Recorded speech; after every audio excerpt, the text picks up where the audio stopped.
Good day mga ka-idol!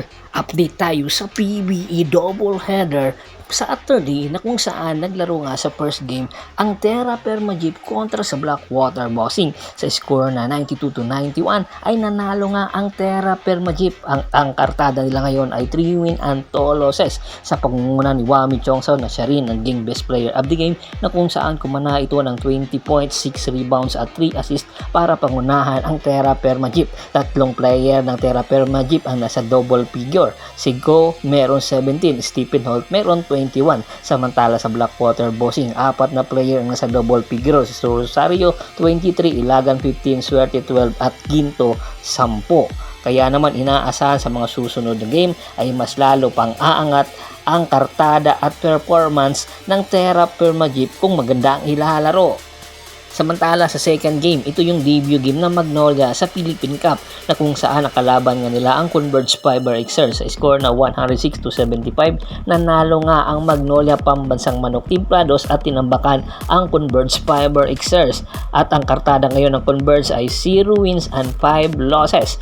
Sa pangunguna nga ni Gio Halalo na meron 14 big points, 3 rebounds at 7 assists at siya rin ang naging best player of the game. 4 na player na Magnolia ang nasa double figure. Si Sanggalang meron 17 points, Abueva 14 at si Baroka meron 12. Samantala sa Converge Fiber Xers ay meron 3 players na nasa double figure. Si Arana 17, Stockton 15 at Santos 13. Kaya naman ang Magnolia ayon kay Coach Chito Victolero, pag-uumpisa pa lang ito ng kanilang performance at hopefully maganda ang mga susunod na ipapakita nila. Guys, meron tayong good news na ibabahagi sa inyo. Kung ano yan, ito, panoorin nyo. Good news mga idol, dahil nandito na nga ang GGBet, isang trusted betting site na pwede kang kumita at manalo. Tumaya ka lang sa mga paborito mong sport katulad ng basketball, boxing, MMA, volleyball, tennis at iba pang mga sport. At meron din silang casino na pwede mong pipilian, napakadaming mga laro.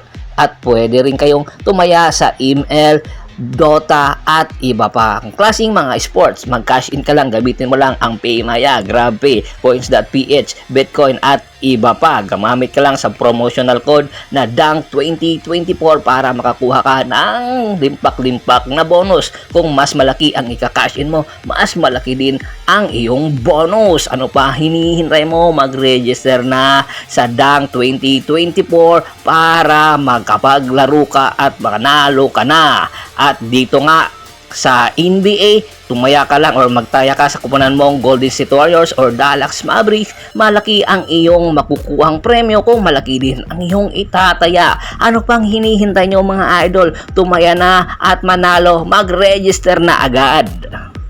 Ano pang hinihintay nyo mga idol? Mag-register na agad at nandyan sa baba ang link para makapag-register at ang promo code na DANG2024. Mag-register na sa GGBet para manalo. Guys, ito na naman, meron panibagong pasabog.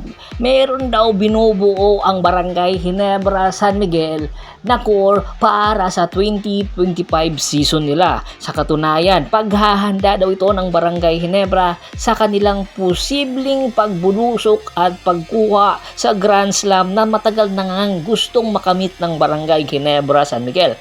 Tanging ang Barangay Ginebra San Miguel na lang ang kupunan ng SMC na wala pang Grand Slam, kaya naman pilit pinapalakas ni Coach Tim Cone ang kanilang kupunan para sa mga susunod na konferensya at season. Binubuo daw o bubuuin daw ni Coach Tim Cone ang pinakamalakas na core sa pagdating ng 2025 season. Lalong-lalo na ang Barangay Ginebra San Miguel ay nagkakaedad na ang kanilang mga guard.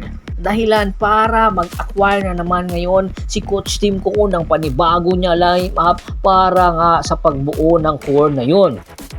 At isa sa Mikey Williams sa tinitingnan at posibleng kunin ng Barangay Ginebra at ni Coach Tim Cone. Kasakupunayan nga, pinaplano na nga ngayon ang isang trade sa Northport Batang Pier at si Will Navarro na kung saan i-acquire nga si Mikey Williams, at pagdating nito sa Northport Batang Pier ay ililipat na ito papunta sa Barangay Ginebra San Miguel, na alam naman natin na ito ang farm team ngayon ng Northport, or ang Barangay Ginebra, ang Northport ang kanilang farm team. Inaasahan na hindi lang ang Mikey Williams ang posibleng kunin.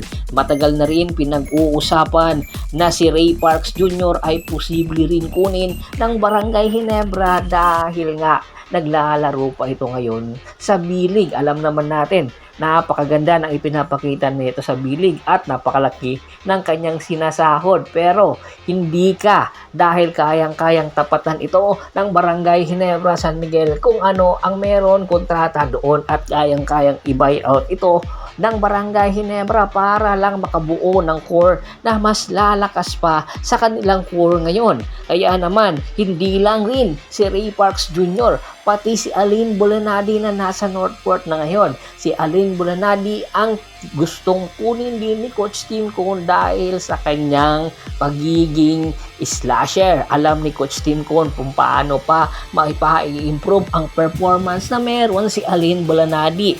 Umaangat na paunti-unti sa Northport ngayon ang performance ni Alin Bolanadi, dahilan para tingnan na itong mabuti ni Coach Tim Cone, at malaki ang posibilidad sa mga susunod na konferensya ay mas lalo pang i-improve ni Alin Bolanadi ang kanyang performance. At isa pa sa posibleng kunin ng Barangay Ginebra ay si Matthew Wright. Si Matthew Wright ay nagbibisita dito sa Pilipinas para tingnan kung kumusta na ang PBA. Bagamat hindi pa ito naglalaro sa PBA at nasa Japan B-League ito, ay mayroon na kumakausap din kay Matthew Wright.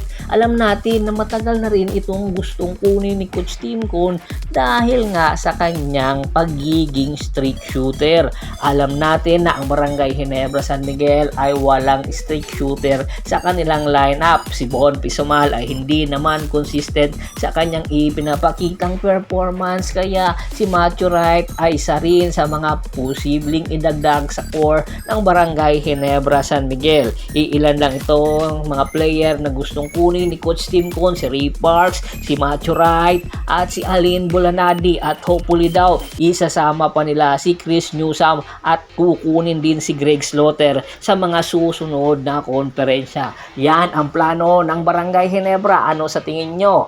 Dapat ba itong payagan ng Commissioner's Office ang pagkuha sa mga nasabing player? Komento na sa baba ng video at pag-usapan natin yan. Once again, this is Percival Monteron at your service. Don't forget to subscribe my sports channel at don't forget to click the notification bell button para nga maging updated palagi sa kwentuhan. At bago pa man natin tapusin ang ating kwentuhan, shoutout muna tayo sa ating mga solid na followers: Ricky Lanza ng Ricky Rider TV ng Tansa Cavite, Ronald Bersabidad, Kagawad Katsaki Nudukusin ng Hagonoy Bulacan. Marami pong salamat sa walang sawa niyong pagsuporta. Once again, this is Percival Monteron. Hanggang sa muling kwentuhan, maraming salamat po.